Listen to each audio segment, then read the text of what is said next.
Good afternoon, everyone. It's my pleasure to welcome Foreign Secretary Rob Dominic on your first visit to the United States in your new role. Great to have you with us. I enjoyed our first conversation today here in Washington, although we had already spoken a couple of times before that. As everyone knows, this relationship is truly special. I said that in a speech in London in May at your beautiful Lancaster House, and it's important for me to repeat it here today. There are British diplomats who enjoy the same access to this building that American diplomats do. That's special, unique, and I think that says a lot about the relationship. Our two nations are twin pillars for the security of our people, for economic freedom, and for liberal values, the rule of law, all of the things that our two nations hold dear. This is something that the Foreign Secretary and I both share a passion for. Based on my meetings today, I can tell you that our commitment to these time-honored principles is unchanging. My previous work with now Prime Minister Johnson, I know, confirms that the American people are sure that the special relationship will continue to thrive. Dominic and I spent time today talking about a variety of issues, but before I get in that, I want to thank Britain on behalf of President Trump and our administration for your decision to assist in the protection of the Strait of Hormuz and the freedom of navigation. You've got centuries of maritime expertise under your belt, so you understand the importance of protecting international shipping from unprovoked attacks. This is a victory for meaningful, effective multilateralism. We too want to thank the United Kingdom for your continued support of the Defeat ISIS campaign and your diplomatic support for UN Security Council Resolution 2254. And your contributions to alleviate Iranian-caused suffering in Yemen. All of these activities help bring stability to war zones that Iran has been able to exploit. We hope that the United Kingdom will keep taking new steps to hold the Islamic Republic of Iran responsible for its rash of destructive behavior.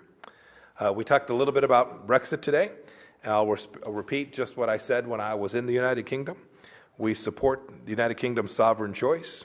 However, Brexit ultimately shakes out, and we'll be on the doorstep, pen in hand, ready to sign a new free trade agreement at the earliest possible time.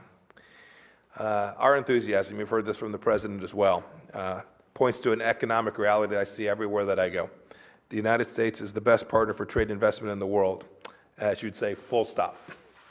Our dynamic system of free enterprise has produced enormous prosperity, and I know that the two countries will be able to continue to do that together. We also talked about the key issues, including the United Kingdom's sovereign decision about who will build its 5G infrastructure.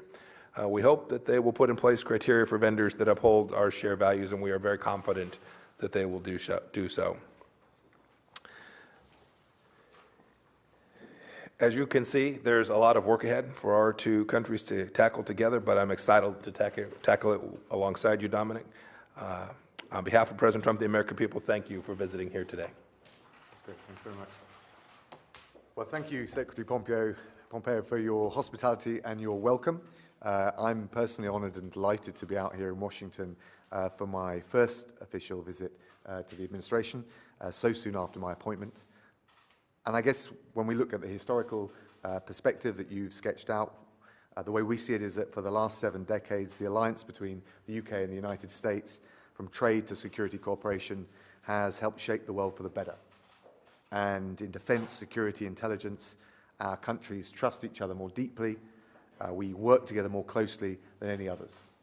And we in the UK really prize that relationship. We value it enormously, and we really appreciate, both from the administration but also the personal remarks you and the President have made, the friendship that we have between the UK and the US. It is something that we prize and we look forward to nurturing in the weeks, months and years ahead.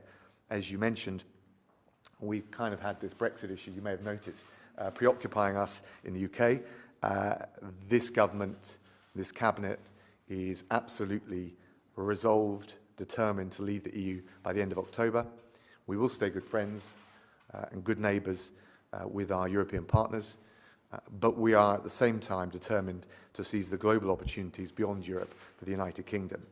And of course, America is our single largest bilateral trading partner. President Trump has made clear again that he wants an ambitious free trade agreement with the UK.